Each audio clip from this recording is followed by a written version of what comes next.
সম্প্রতি বাংলাদেশ সফর করেছেন। জাতিসংঘ জুলাই আগস্ট হত্যাকাণ্ডের তদন্তে আমাদের সহযোগিতার হাত বাড়িয়ে দিয়েছেন। ডিসেম্বর প্রথম সপ্তাহে তারা আমাদেরকে তাদের রিপোর্ট হস্তান্তর করার প্রতিশ্রুতি দিয়েছে। অতীতের গুমের ঘটনাগুলো তদন্ত কাজেও আমরা নিয়মিত তাদের সঙ্গে যোগাযোগ রক্ষা করে চলেছি। মানবাধিকার রক্ষায় সহযোগিতা করতে ঢাকায় তারা তাদের জনবল বাড়ানোর প্রস্তাব দিয়েছে। আমরা এই প্রস্তাব গ্রহণ করেছি। প্রিয় দেশবাসী, আমি আগেও জানিয়েছি, আবারও জানাচ্ছি, গণ অভ্যুত্থানে সকল শহীদদের পরিবারকে পুনর্বাসন করা হবে, একজনও বাদ যাবে না। সকল আহত শিক্ষার্থী, শ্রমিক, জনতার চিকিৎসার সম্পূর্ণ ব্যয় সরকার বহন করবে। আহতদের দীর্ঘমেয়াদী এবং ব্যয়বহুল চিকিৎসা এবং শহীদদের পরিবারের দেখাশোনার জন্য স্বাস্থ্য মন্ত্রণালয়ের নেতৃত্বে একটি পূর্ণাঙ্গ তালিকা প্রস্তুত করা হয়েছে। প্রতিটি শহীদ পরিবারকে সরকারের পক্ষ থেকে 30 লক্ষ টাকা দেওয়া হচ্ছে। যারা বুলেটের আঘাতে তাদের দৃষ্টিশক্তি হারিয়েছেন, তাদের চিকিৎসার জন্য নেপাল থেকে কর্নিয়া আনার ব্যবস্থা করা হয়েছে এবং যাদের প্রয়োজন তাদেরকে সরকারের পক্ষ থেকে বিদেশে চিকিৎসার জন্য পাঠানো হচ্ছে। জুলাই অভ্যুত্থানের কোনো শহীদ এবং আহত ছাত্র, শ্রমিক, চিকিৎসা সেবা এবং পুনর্বাসন পরিকল্পনা থেকে বাদ যাবে না। এটি অন্তর্বর্তীকালীন সরকারের অঙ্গীকার। এই গণ অভ্যুত্থানের শহীদের স্মৃতি ধরে রাখতে গঠিত জুলাই শহীদ স্মৃতি ফাউন্ডেশন বেশ পাকাপোক্তভাবে তাদের কাজ শুরু করেছে। এই ফাউন্ডেশনকে সরকার 100 কোটি টাকা অনুদান দিয়েছে। এছাড়াও জুলাই আগস্ট বিপ্লবে শহীদ পরিবারের পুনর্বাসন ও আহতদের সর্বোত্তম চিকিৎসা নিশ্চিত করার জন্য সমাজ কল্যাণ মন্ত্রণালয়ের পক্ষ থেকে $5 মিলিয়ন একটি বরাদ্দ প্রস্তাব অর্থনৈতিক সম্পর্ক বিভাগের মাধ্যমে বিশ্ব ব্যাংকে পাঠানো হয়েছে। পতিত স্বৈরাচার পুলিশকে দলীয় কর্মীর মতো ব্যবহার করেছে। বাধ্য হয়ে তাদের অনেকেই গণহত্যায় অংশ নিয়েছেন। খুবই স্বাভাবিক প্রতিক্রিয়া হিসেবে তারা জনরোষের শিকার হয়েছেন। এতে তাদের মনোবল অনেক কমে যায়। আমরা পুলিশের মনোবল ফিরিয়ে এনে তাদের আবার আইন শৃঙ্খলা রক্ষায় কাজে লাগানোর চেষ্টা করছি। এক্ষেত্রে অনেক দৃশ্যমান উন্নতিও হয়েছে। আইন শৃঙ্খলা রক্ষায় বাংলাদেশ সেনাবাহিনীকেও কিছু নির্বাহী ক্ষমতা দেওয়া হয়েছে, যা পরিস্থিতির দৃশ্যমান উন্নতিতে সহায়তা করেছে। আমি আপনাদের সবাইকে ধন্যবাদ জানাই। কঠিন এই সময়ে আপনারা সবাই অপরিসীম ধৈর্যের পরিচয় দিয়েছেন। ধন্যবাদ জানাই দেশের রাজনৈতিক দলের নেতৃবৃন্দকে। তারা তাদের কর্মীদের শান্ত থাকার আহ্বান জানিয়েছেন।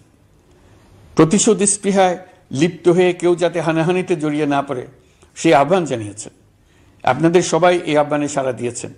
ফেসিবাদী শক্তি ভয় দেখিয়েছিল তারা ক্ষমতা ছাড়লে দেশে লাখ লাখ লোক মারা পড়বে। টানা 7 দিন পুলিশ প্রশাসন সম্পূর্ণ নিষ্ক্রিয় থাকার পরও ব্যাপক আকারে সহিংসতা এড়ানো গেছে। আমরা যখন দায়িত্ব গ্রহণ করি, বাংলাদেশ তখন সম্পূর্ণ অরক্ষিত একটা দেশ। এই সময় ধর্মীয় সংখ্যালঘুদের মধ্যে অহেতুক আতঙ্ক ছড়ানোর চেষ্টা করা হয়েছে। কয়েকটি ক্ষেত্রে তারা সহিংসতারও শিকার হয়েছেন। কিন্তু এটা নিয়ে যেসব প্রচারণা হয়েছে তা ছিল সম্পূর্ণ অতিরঞ্জিত। অল্প যে সমস্ত সহিংসতার ঘটনা ঘটেছে তার মূল কারণ ছিল রাজনৈতিক।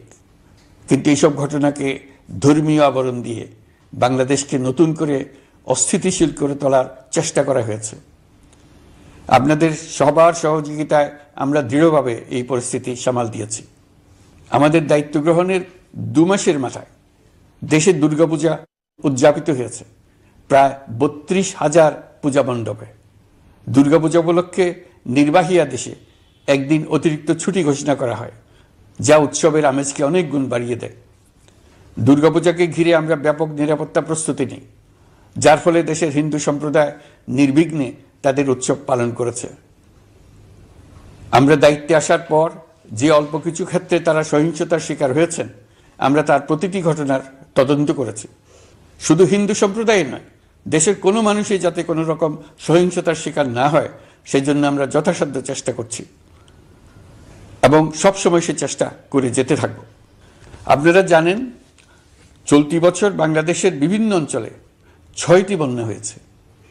আপনাদের সবার সহযোগিতায় আমরা এই বন্যা মোকাবেলা করেছি। বাংলাদেশের দেশপ্রেমিক সশস্ত্র বাহিনী বন্যা মোকাবেলায় জনগণের সাথে কাঁধে কাঁধ মিলিয়ে কাজ করেছে। বন্যা মোকাবেলা ও বন্যা পরবর্তী পুনর্বাসনের লক্ষ্যে বিশ্ব ব্যাংকের $250 মিলিয়ন অনুদান এবং স্থানীয় অনুদানের মাধ্যমে 100 কোটি টাকারও বেশি অর্থ সংগ্রহ করা হয়েছে। বন্যার ফলে অনেক জায়গায় ফসলহানি হয়েছে, ব্যাহত হয়েছে পণ্য সরবরাহ শৃঙ্খল। বন্যা পরবর্তী সময়ে বাজারে শাকসবজি সহ নিত্য প্রয়োজনীয় পণ্যের দাম বেড়েছে, ফলে আপনাদের কষ্ট হয়েছে। নিত্য পণ্যের দাম সহনীয় পর্যায়ে রাখতে আমরা যথাসাধ্য চেষ্টা করছি। বাজারে ডিমের সরবরাহ বাড়ানোর জন্য আমরা 9.5 কোটি ডিম আমদানির অনুমতি দিয়েছি। এই জন্য প্রয়োজনীয় শুল্ক ছাড়ও দেওয়া হয়েছে। মধ্যস্বত্বভোগীদের দৌরাত্ম্য কমিয়ে ডিমের উৎপাদকরা যাতে সরাসরি বাজারে ডিম সরবরাহ করতে পারে সেই উদ্যোগও নেওয়া হয়েছে। মানুষ যাতে স্বল্প মূল্যে কৃষিপণ্য কিনতে পারে সেজন্য রাজধানী সহ বিভিন্ন স্পটে সরকারি কিছু পণ্য বিক্রি করা হচ্ছে। টিসিবির মাধ্যমে 1 কোটি নিম্ন আয়ের ফ্যামিলি কার্ডের মধ্যে 57 লাখকে স্মার্ট কার্ডে রূপান্তরিত করা হয়েছে। বন্যার ফলে চালের উৎপাদন ব্যাহত হওয়ায় চাল আমদানিতে শুল্ক ছাড় দেওয়া হয়েছে। আসন্ন রমজানে নিত্য প্রয়োজনীয় দ্রব্যের সরবরাহ এবং দাম যাতে স্বাভাবিক থাকে এই জন্য সরকারের বিভিন্ন কর্তৃপক্ষ ব্যবসায়ীদের সাথে নিয়মিত বৈঠক করে যাচ্ছে। দ্রব্যমূল্য নিয়ে আমাদের কোনো লুকোছাপা নেই।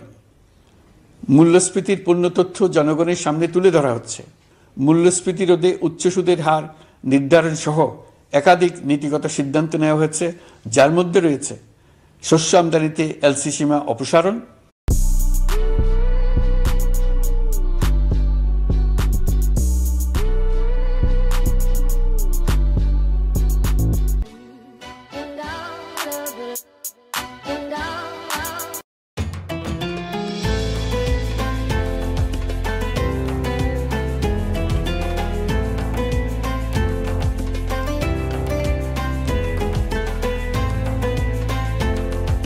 এবং সরবরাহ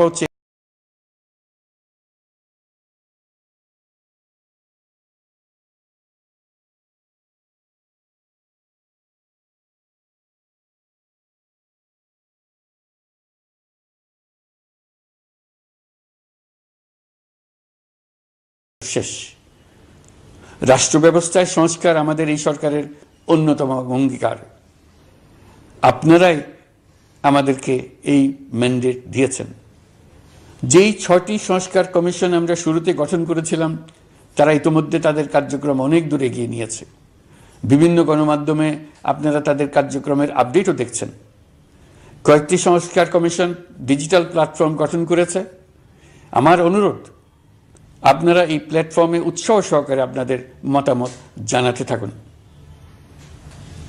প্রথম 6টি সংস্কার কমিশনের মধ্যে একটি হলো নির্বাচন সংস্কার কমিশন। নির্বাচন অনুষ্ঠানের জন্য এই কমিশনের সুপারিশমালা অত্যন্ত জরুরি। তাদের প্ল্যাটফর্মে যান, আপনার মতামত খোলাখুলিভাবে তুলে ধরুন। আপনি দেশের মালিক, আপনি বলে দিন আপনি কি চান, কিভাবে চান। নির্বাচন নিয়ে আপনাদের সকল বক্তব্য বিনা দ্বিধায় বলতে থাকুন। আপনার মনের কথা তুলে ধরুন।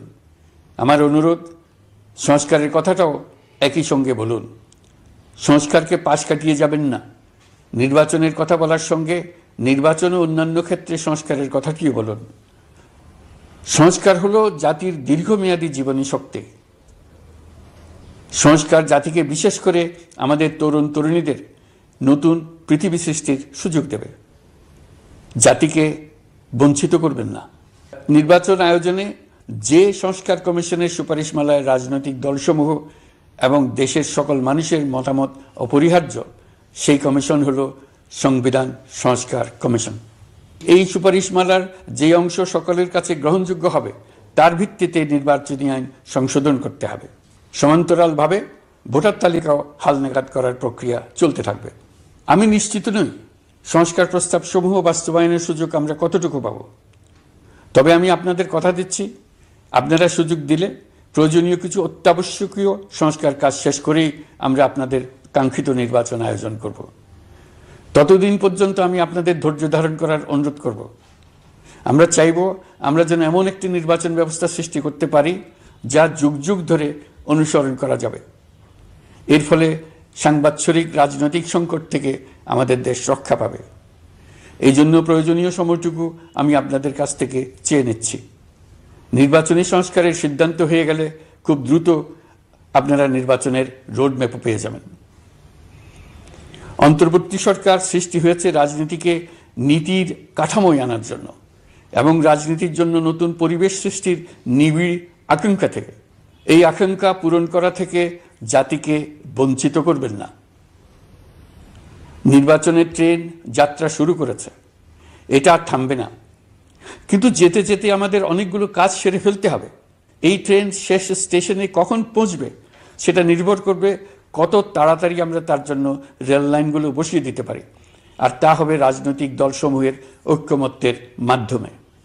ইতিমধ্যে অন্যান্য সংস্কার কমিশনের সুপারিশমালা নিয়ে আলাপ চলতে থাকবে।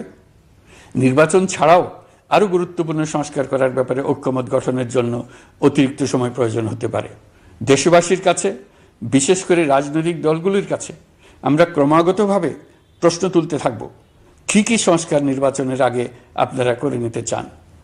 নির্বাচনের আয়োজন চলাকালীন কিছু সংস্কার হতে পারে, সংস্কারের জন্য নির্বাচনকে কয়েক মাস বিলম্বিতও করা যেতে পারে। আমরা দুদিন পরে চলে যাব, কিন্তু আমাদের মাধ্যমে জাতির জন্য যে ঐতিহাসিক সুযোগ সৃষ্টি হলো, সেই সুযোগটা যেন কোনো রকমই হাতছাড়া করে না দিই, এটার ব্যাপারে দৃঢ় থাকার জন্য আমি দলমত, নারী পুরুষ, ধর্ম, তরুণ, বৃদ্ধ, ছাত্র, ব্যবসায়ী, শ্রমিক, কৃষক নির্বিশেষে সবার কাছে আহ্বান জানাচ্ছি। আশা করি আপনারা আমার এই আবেদন গ্রহণ করবেন। দেশে সংগঠিত অন্যান্য অপরাধের বিচার প্রক্রিয়া ত্বরান্বিত করার জন্য দেশের বিভিন্ন জেলায় সহস্রাধিক প্রসিকিউটর নিয়োগ দেওয়া হয়েছে। হাইকোর্টে ইতিমধ্যে নিয়োগ দেওয়া হয়েছে 23 জন নতুন বিচারক। বিচার বিভাগকে ঘুষ ও দুর্নীতিমুক্ত করার জন্য সম্ভব সব ধরনের চেষ্টাই করা হচ্ছে। বিচারপতিদের নিয়মতান্ত্রিক উপায়ে শাস্তিমূলক ব্যবস্থা গ্রহণের জন্য সুপ্রিম জুডিশিয়াল কাউন্সিল পুনর্বহাল করা হয়েছে। শুধু বিচার বিভাগই নয়, সর্বগ্রাসী দুর্নীতির হাত থেকে দেশের সব খাতকেই রক্ষা করতে আমরা সচেষ্ট হয়েছি। দুর্নীতি দমন কমিশন পুনর্গঠনের কাজ প্রায় শেষ পর্যায়ে। দুর্নীতি ও অর্থ পাচারে অভিযুক্ত প্রভাবশালী 150 ব্যক্তির তালিকা তৈরি এবং 79 জনের বিরুদ্ধে অনুসন্ধান শুরু হয়েছে। 15% হারে আয়কর পরিশোধ করে অপ্রদর্শিত পরিসম্পদ অর্থাৎ কালো টাকা সাদা করার বিধান বাতিল করা হয়েছে। সরকারি কার্যক্রমকে গতিশীল করতে বিভিন্ন পর্যায়ের 19,084 জন কর্মকর্তা কর্মচারীকে পদোন্নতি, 13,429 জনকে বদলি এবং 12,636 জনের বিরুদ্ধে শাস্তিমূলক ব্যবস্থা গ্রহণ করা হয়েছে। What are the benefits of your child attending an EPP course? Well, it will help you to assess. সাংবিধানিক প্রতিষ্ঠান পাবলিক সার্ভিস কমিশন পুনর্গঠন করা হয়েছে। কুখ্যাত সাইবার সিকিউরিটি আইন বাতিলের নীতিগত সিদ্ধান্ত হয়েছে। এই আইনের অধীনে হওয়া যেসব মামলা মানুষের মত প্রকাশের অধিকারের সাথে সম্পর্কিত সেগুলো প্রত্যাহার করা হয়েছে। এছাড়াও 133টি আইন বিধিবিধান তৈরি ও সংশোধন করা হয়েছে। 353টি গুরুত্বপূর্ণ নীতি নির্ধারণী সিদ্ধান্ত গ্রহণ করা হয়েছে। ছাত্রছাত্রীদের দাবি মেনে ইতিমধ্যে সরকারি চাকরির বয়সসীমা 32-এ উন্নীত করা হয়েছে। আমরা জানি আমাদের কাছে আপনাদের আরও অনেক দাবি দেওয়া আছে। দীর্ঘদিনের অপশাসন, অত্যাচার, অনাচারের ফলে আপনাদের মনে অনেক ক্ষোভ পঞ্জীভূত হয়েছে। দেশে বাক স্বাধীনতা না থাকায় আমরা কেউ আমাদের মতামত, দাবি দেওয়া প্রকাশ করতে পারিনি। আমরা আপনাদের প্রতিটি দাবির প্রতি সহানুভূতিশীল। আমরা ধৈর্য সহকারে আপনাদের কথা শুনতে চাই, কিন্তু সেজন্য আপনারা সড়ক অবরোধ করে জনদুর্ভোগ সৃষ্টি করলে আমাদের সকলেরই অসুবিধা হয়। আমাদের একান্ত অনুরোধ, আপনারা নির্দিষ্ট চ্যানেল মেনটেন করে আপনাদের দাবি দেওয়া পেশ করবেন। আমাদের বৃহৎ রপ্তানি পণ্য গার্মেন্টস শিল্পে গত কিছুদিন ব্যাপক অস্থিরতা বিরাজ করছে। ফ্যাসিস্ট সরকারের সুবিধাভোগী বেশ কিছু গার্মেন্টস মালিক পালিয়ে যাওয়ায় শ্রমিকদের বেতন ভাতা নিয়ে অনিশ্চয়তা তৈরি হয়েছে। অন্য অনেক কারখানাও শ্রমিকদের ন্যায্য বেতন সহ অন্যান্য সুবিধা থেকে বঞ্চিত ছিল। শ্রমিকরা তাদের দীর্ঘদিনের বঞ্চনার প্রতিবাদ জানাতে এবং অনিশ্চয়তা থেকে মুক্তি পেতে রাস্তায় নেমে আসে। আমরা তাদের কথা শুনেছি, তাদের আলোচনার টেবিলে নিয়ে আসতে পেরেছি। আমরা অত্যন্ত আনন্দিত যে মালিক শ্রমিকের মধ্যে 18 দফার একটা ব্যাপক ভিত্তিক চুক্তি স্বাক্ষরিত হয়েছে। বড় ধরনের কোনো সহিংসতা ছাড়াই আমরা শ্রমিক অসন্তোষ নিরসন করতে পেরেছি। তারা আবার উৎপাদনে ফিরেছে। এতে প্রাণ ফিরে পেয়েছে বাংলাদেশের রপ্তানিমুখী এই শিল্প। নানা প্রতিকূলতা সত্ত্বেও অক্টোবর মাসে আমাদের রপ্তানিতে প্রবৃদ্ধি হয়েছে প্রায় 21%। আমরা যখন কাজ শুরু করেছি দেশের অর্থনীতি ছিল বিপর্যস্ত, বৈদেশিক মুদ্রার রিজার্ভ ছিল তলানিতে। আশার কথা, এই রিজার্ভ পরিস্থিতি এখন উন্নতির পথে। গত 3 মাসে রিজার্ভে কোনো রকম হাত না দিয়েই আমরা প্রায় $2 বিলিয়ন বৈদেশিক ঋণ শোধ করতে পেরেছি। জ্বালানি তেল আমদানিতে পুঞ্জীভূত বকেয়ার পরিমাণ $478 মিলিয়ন হতে কমিয়ে $160 মিলিয়ন আনতে পেরেছি। অর্থনীতি পুনরুদ্ধারে আমরা সর্বাত্মক চেষ্টা চালিয়ে যাচ্ছি। বিশ্বব্যাংক, IMF সহ বিভিন্ন দাতা সংস্থা ইতিমধ্যে ঋণ ও অনুদান হিসেবে $8 বিলিয়ন দেওয়ার প্রতিশ্রুতি দিয়েছে, যা আমাদের ভঙ্গুর অর্থনীতিকে সচল করতে সক্ষম হবে। পতিত সরকার আমাদের জন্য যে ভঙ্গুর অর্থনৈতিক পরিস্থিতি রেখে গিয়েছে, তাতে রাজস্ব আদায়ে গতি আনতে হিমশিম খেতে হচ্ছে জাতীয় রাজস্ব বোর্ডকে। এর মধ্যেও জুলাইয়ের নেতিবাচক অবস্থা থেকে অক্টোবর নাগাদ রাজস্ব আদায়ে 9.9% প্রবৃদ্ধি অর্জিত হয়েছে। আগের অর্থ বছরের সংশোধিত বাজেটে বিপুল রাজস্ব ঘাটতি ছিল, যে কারণে এবার শুরু থেকেই রাজস্ব আদায়ের লক্ষ্যমাত্রা অনেক বেড়ে যায়। এর ফলে স্বৈরাচার পতনের পরবর্তী 3 মাসে 9.9% রাজস্ব বৃদ্ধির পরেও লক্ষ্যমাত্রার বিপরীতে 23%-এর বেশি ঘাটতি থেকে যায়। রাজস্ব আদায়ের গতি আনতে আমি এখন অনলাইনে আয়কর রিটার্ন জমা দিতে উৎসাহিত করছি। আন্তর্জাতিক সাহায্য সংস্থা, বিশ্বব্যাংক, IMF, UNDP ইত্যাদি প্রধানদের সঙ্গে আমার দীর্ঘ বৈঠক হয়েছে। তারাও বাংলাদেশকে নতুনভাবে এবং সর্বাত্মকভাবে সাহায্যের জন্য তাদের আগ্রহ ব্যক্ত করেছেন। চীনের পররাষ্ট্রমন্ত্রীর সঙ্গে একান্ত বৈঠকে চীনের পক্ষ থেকে যাবতীয় সাহায্যের আশ্বাস দিয়েছেন। 100 দিন আগে আর্থিক দিক থেকে আমরা যে লণ্ডভণ্ড অবস্থা থেকে যাত্রা শুরু করেছিলাম, সেটা এখন অতীত ইতিহাস হয়ে দাঁড়িয়েছে। এই 100 দিনে অর্থনীতি সবল অবস্থানে চলে আসছে। এটা সম্পূর্ণ নিজস্ব নীতিমালা দিয়ে হয়েছে। বলা বাহুল্য, এখনো আমাদের বন্ধুদের কাছ থেকে যে সাহায্যের আয়োজন হয়েছে তা আসা শুরু করেনি। বন্ধু রাষ্ট্রগুলো শুধু যে আমাদের বড় বড় অঙ্কের সাহায্য দিয়ে আসছে তাই নয়, তারা এই সাহায্য দ্রুততম সময়ে আসা শুরু করবে এই প্রতিশ্রুতিও আমাকে দিয়েছেন। এই সাহায্য আসা শুরু করলে আমাদের অর্থনীতি অত্যন্ত মজবুত এবং আকর্ষণীয় অর্থনীতিতে পরিণত হবে। বিদেশি বিনিয়োগকারীরাও নানা রকম বিনিয়োগে উৎসাহিত হয়ে এগিয়ে আসবে। বিনিয়োগকারীদের সঙ্গে এখন থেকে আমরা আলোচনা শুরু করে দিয়েছি। বিশ্বের রাষ্ট্রপুঞ্জের মজলিসে আমরা এখন সম্মানিত এবং প্রশংসিত দেশের অবস্থানে পৌঁছতে পেরেছি। এর কারণে পরাজিত শক্তি নানা কৌশল করেও তাদের দিকে দৃষ্টি আকর্ষণ করতে পারছে না। তারা নানা চেহারা নিয়ে আপনাদের প্রিয়পাত্র হওয়ার চেষ্টা করছে। পরাজিত শক্তির ষড়যন্ত্র থেকে নিজেকে মুক্ত রাখুন, দেশকে মুক্ত রাখুন। এই ব্যাপারে অনড় থাকুন। এমন কিছু করবেন না যা তাদেরকে উৎসাহিত করতে সাহায্য করে। তাদেরকে সকল দিক থেকে নিরাশ করুন। সেটা নিশ্চিত করতে পারলে আমাদের আর কোনো বিষয়ে সংশয় করার প্রয়োজন নেই। সরকারের পক্ষ থেকে আমি নিশ্চয়তা দিচ্ছি, সকল প্রকার সীমাবদ্ধতা সত্ত্বেও আমরা আপনাদেরকে একটা মজবুত অর্থনীতি দিয়ে যাব। ভবিষ্যতে চলার পথকে সহজগম্য করে যাব। নাগরিক অধিকারসমূহ নিশ্চিত করে যাব। বিপক্ষ শক্তি যত শক্তিশালী হোক, নাশকতার যত রকম উদ্ভট পরিকল্পনাই করুক, সব কিছু নস্যাৎ করার জন্য প্রস্তুত থাকুন। এবার যে মুক্তি আমরা অর্জন করেছি তা আমাদের কাছ থেকে কেউ যেন ছিনিয়ে নিতে না পারে, তার জন্য সর্বমুহূর্তে প্রস্তুত থাকুন।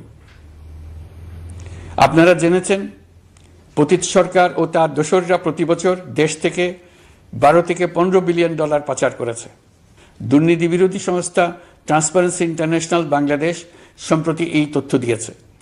পাচার হয়ে যাওয়া এই অর্থ ফিরিয়ে আনার জন্য সম্ভব সকল ধরনের উদ্যোগ আমরা গ্রহণ করেছি। এই কাজে সফল হতে পারলে আমাদের অর্থনীতি আরও গতি পাবে।